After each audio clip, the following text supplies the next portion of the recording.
Good morning. Welcome to Foreigner in the Philippines. Well, sometimes we just cannot get to the comments that are made, so there's some comments and questions which are outstanding. Really sorry about that, because I usually like to answer any comment that I can that seems to be a serious question. Of course, some people say, well, what else do you expect? Well, that kind of question doesn't require an answer, does it? They're just making a statement, which is fine. So I wrote down some of the things that I've seen on the comments, and I'll try to deal with them here. If I don't get to yours, I'm sorry. One thing, if you write a message, don't go to Messenger to do it, because with Messenger we can't always get online. But if you've written it and it's in the normal Facebook thing, then I can usually read it, and if that's the case, then you'll get an acknowledgement. I'll know what you've said. Now, there is someone who's written, and they've written several times. Can I possibly find it? Where is it? No, I can't find it. I will have a look while we're talking, but it says Don and Joan, or Don and Joanne to eternity, and they've written me a message, but it's on, as I say, on Messenger, and I just can't get to it. So Don and Joan, or Don and Joanne, if you are waiting for, I don't know what your message says, so if you're waiting for an answer, get to me in another way. I always answer messages and letters that really need to be answered, that are asking for an answer. Okay, sorry about the dogs and the chickens. Welcome to life on our. The others that I wrote down, comments not answered. Well, I think I've just dealt with that. The comments that aren't answered, sometimes they don't need to be answered. Sometimes we got a ton of stuff to do, and we just managed to get into the internet cafe, say, to answer them. Some were being sent some nasty comments, and now nasty porn links. We're not interested in looking at any of that, and you'll be blocked.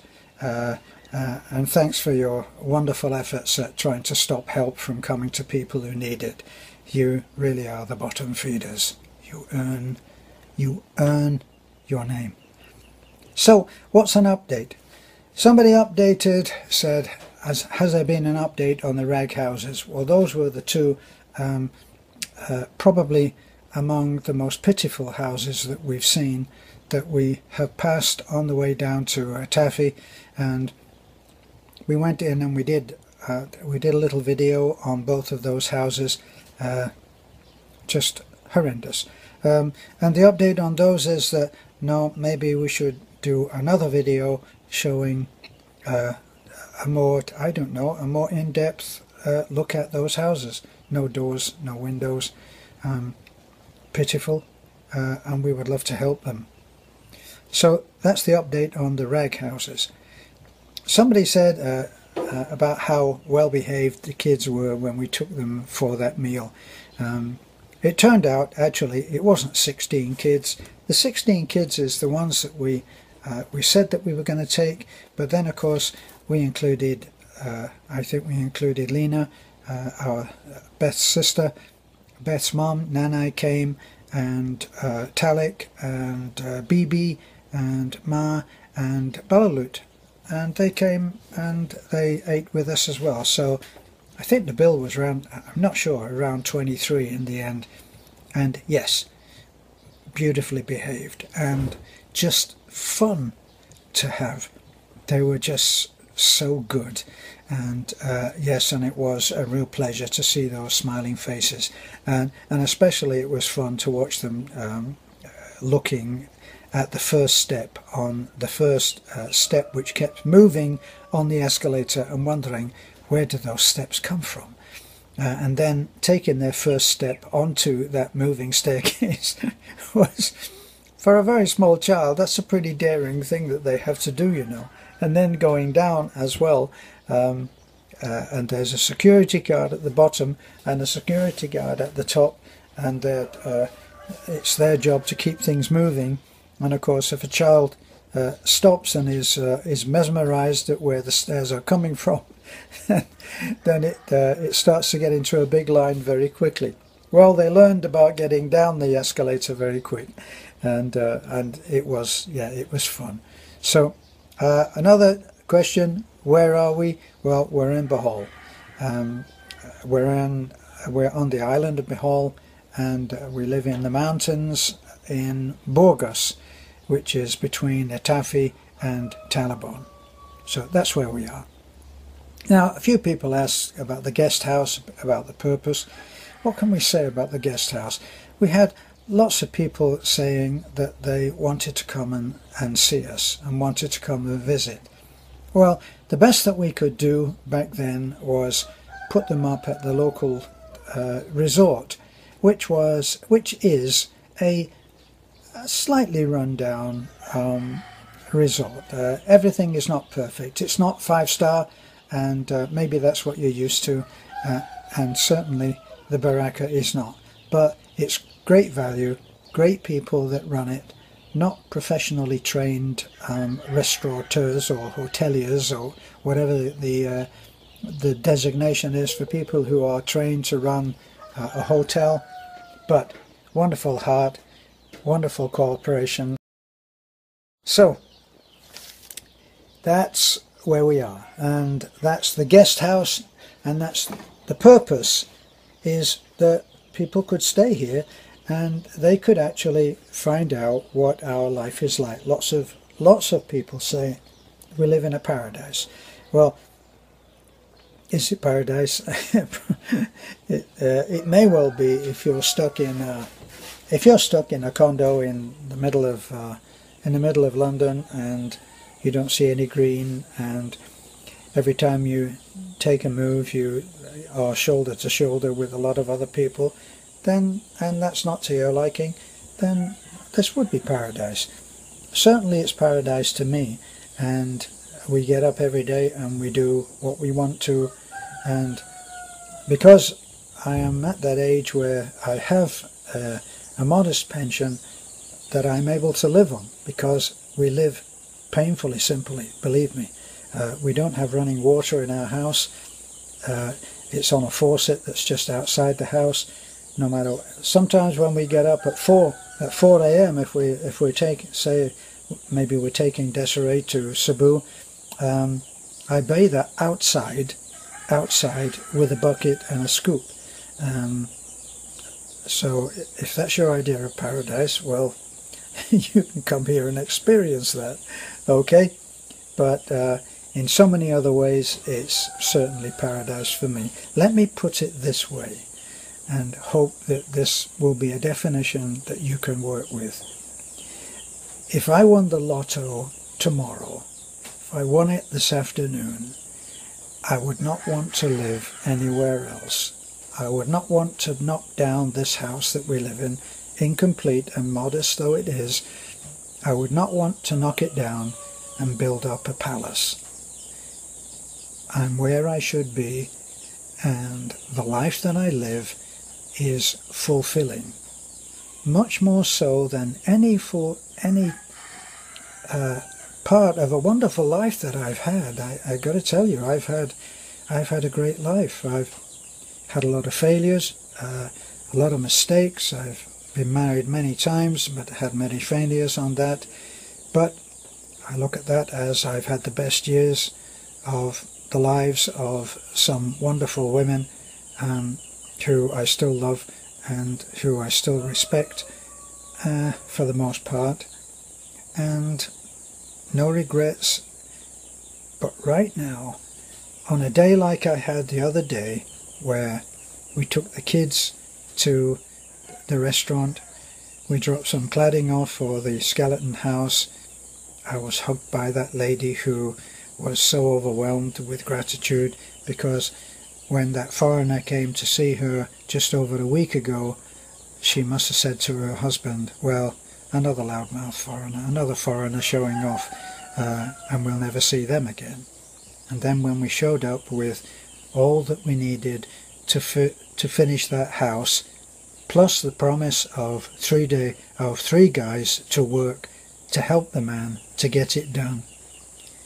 Yes, she very uncharacteristic of a simple Filipino lady. She hugged me, thank you, and I was overwhelmed too.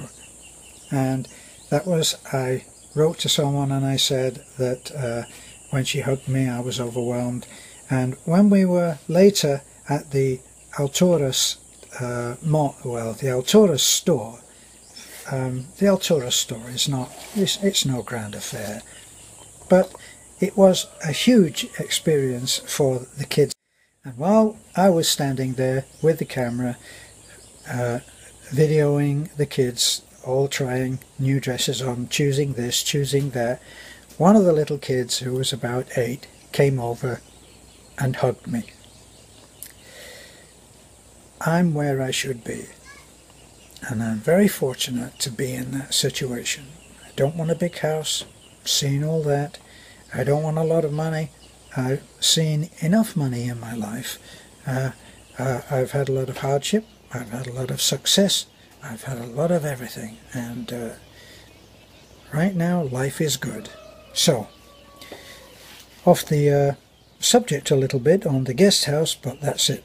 What's the next? My next note is somebody said, money speaks. No money, no honey. Well, you know, I don't see this as being specifically Filipino. I just don't see it. I see, and I'm not talking in a jaded way, but everywhere around the world, it is the man's job to support his family. In an ideal situation, that's what happens. A man comes along, he chooses a woman. Now, this choice and this choosing gets down to some very, very basic things, you know. In a man, he's going to look at what the woman looks like. And then he's going to look at, is she able to be a good mother? So, all those things which go towards a woman attracting a man are up there. Now, if you believe that this is not true, just look at it for a moment and be honest. If you're a woman, do you wear lipstick and eyeshadow? Do you wear nice clothes? Do you wear clothes that will accentuate your figure? If you've got a big fat butt, do you try to wear clothes that will decrease, at least visually, the size of your big fat butt? Do you do all of these things to attract a man? Do you go to the extreme? Do you have your boobs done by plastic surgery? Do you do all of these things, and it's not to attract another woman unless that's your way. It's to attract a man, and why would you do that? Now, the man on the other hand, depending on his powers of judgment, and I've certainly had my own powers of judgment have been tested and found lacking in the past. He's looking for someone who he judges will be a good companion.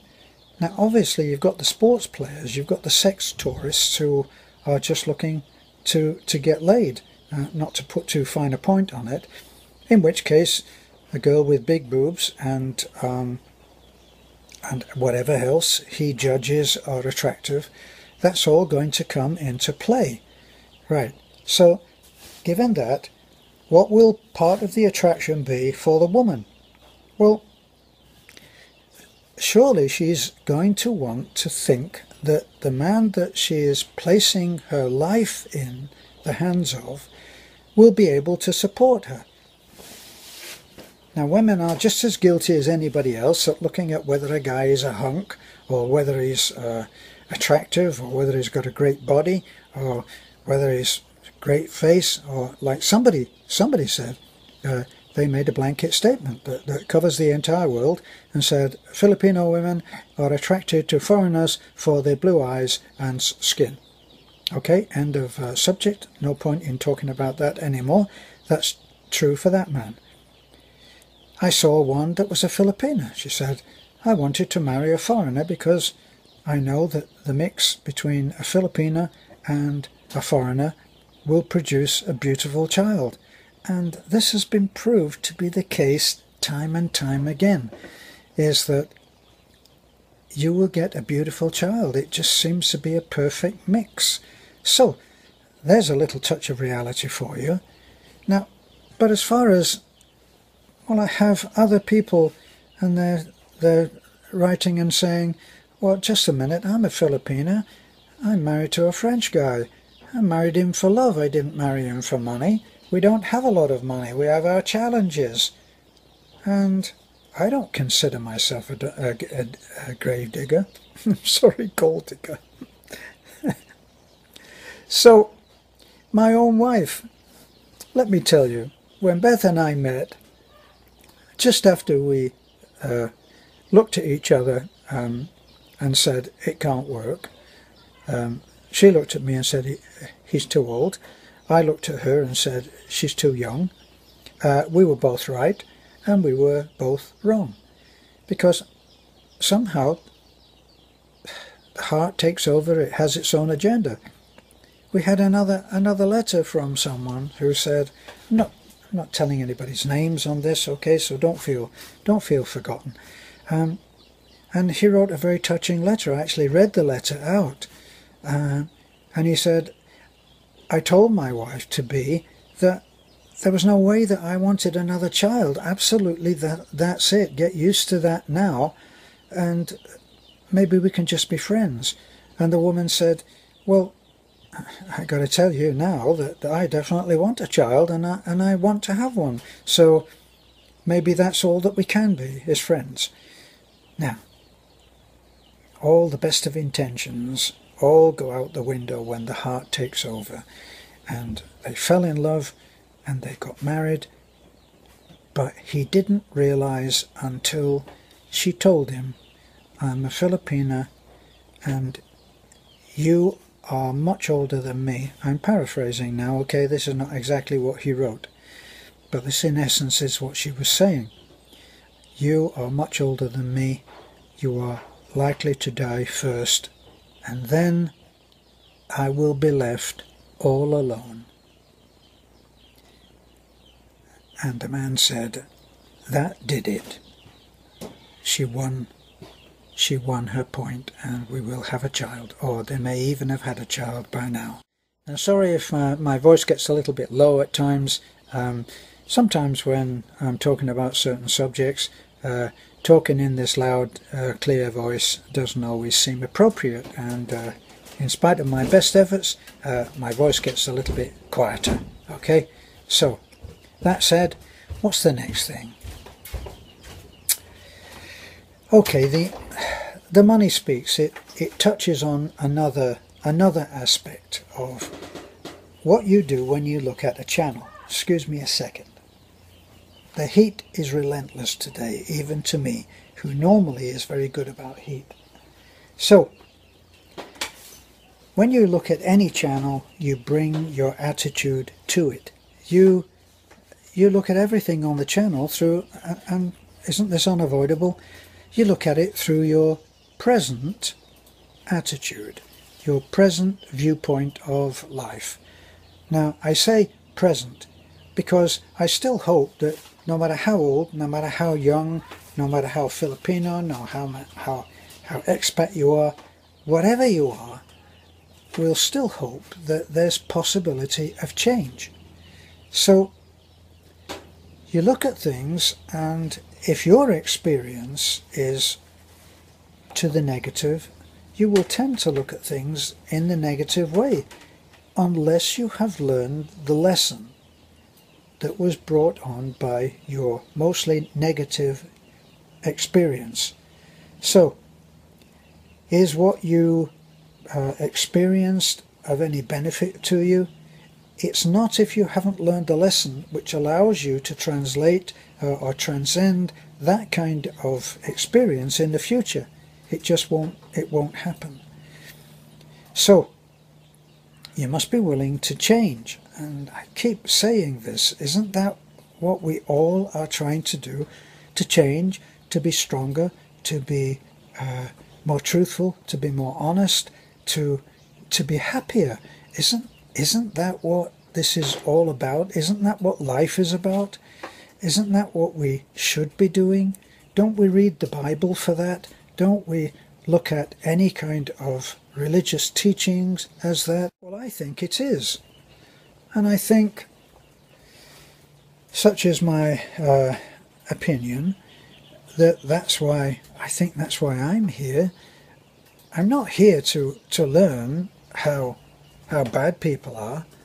We had one comment, and he said, women only want money. Western women are the same. They only want money. All women are the same. They only want money. I don't think I could live for 30 seconds inside that man's head. Not with the kind of furniture that he has agreed to have in his mind. I think of thoughts like furniture in a room, and your mind is the room and your thoughts are the furniture. You clean up those thoughts if you want to have a comfortable mind, because if you don't, then it will be an uncomfortable place to be, and that seems to be common sense to me. So, attitude is important. The trolls will be trolls. The people who are looking for hope will look for hope, and they will find it. The people that are looking for love, believe me, if you are asking the questions, if you are opening your heart, you will find what you're looking for. Just don't put any desperation on the thoughts about what you want. If you want someone who is honest, loyal and true, then sort out your own set, your own mind, and be loyal, honest and true. And then the mind, in a way, has no alternative but to find experiences which will validate the way that you have become. There's the hope. There's the desire to change, and it will happen for you. I promise.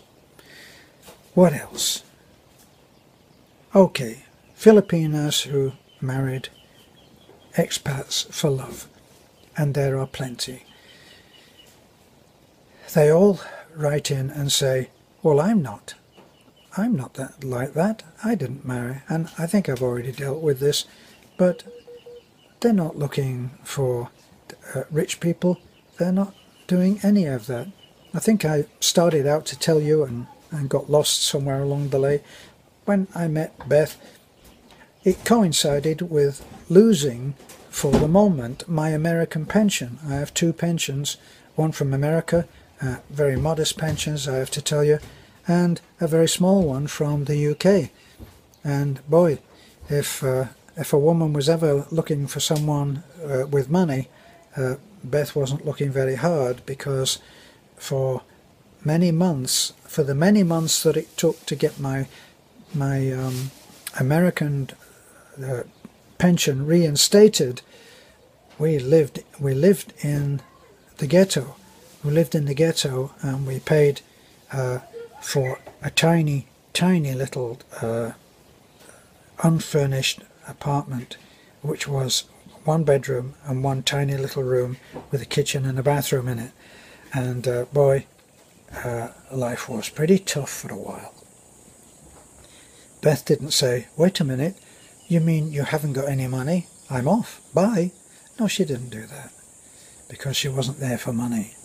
Irrespective of what a lot of people are looking at me and looking at this old warhorse face and saying, how could she love that? And sometimes I look in the mirror and ask myself the same thing. Okay, so the country or the city?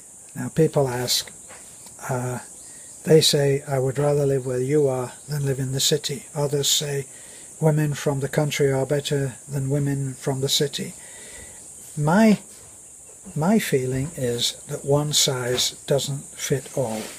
Now, I remember when I was in a very small town of Fort Myers, which is very, very quiet. It's a very quiet town. We went, my son and I, we went to Miami.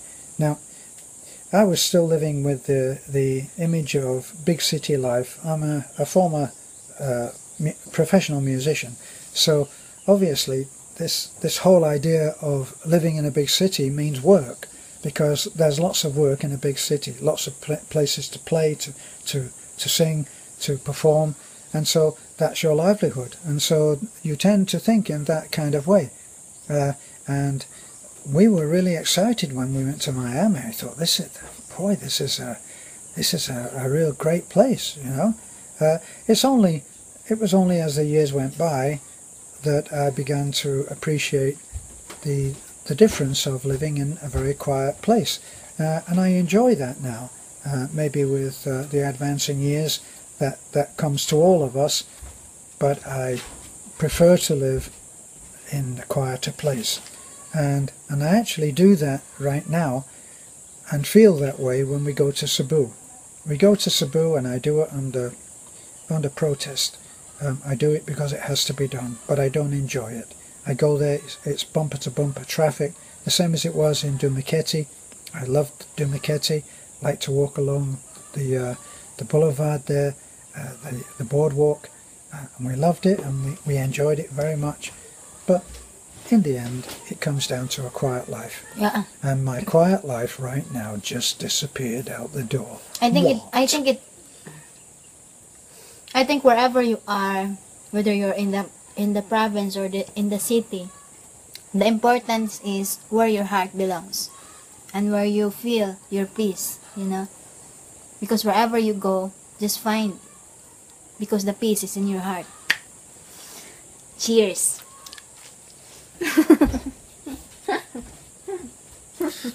Yeah, do you wonder why I love that woman?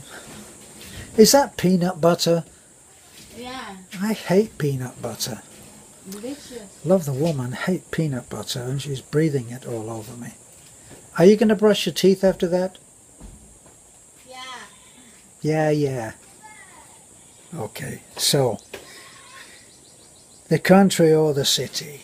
Well, for me, I love where I live right now, and I've already covered it in this video.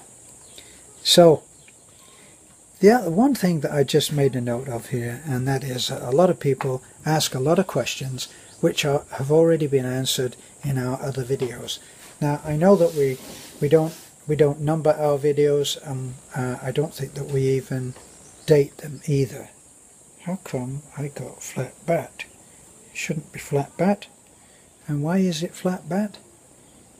Because I don't have it plugged in. That's why.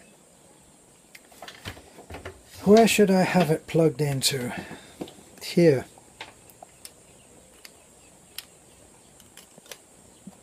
Okay. There it goes.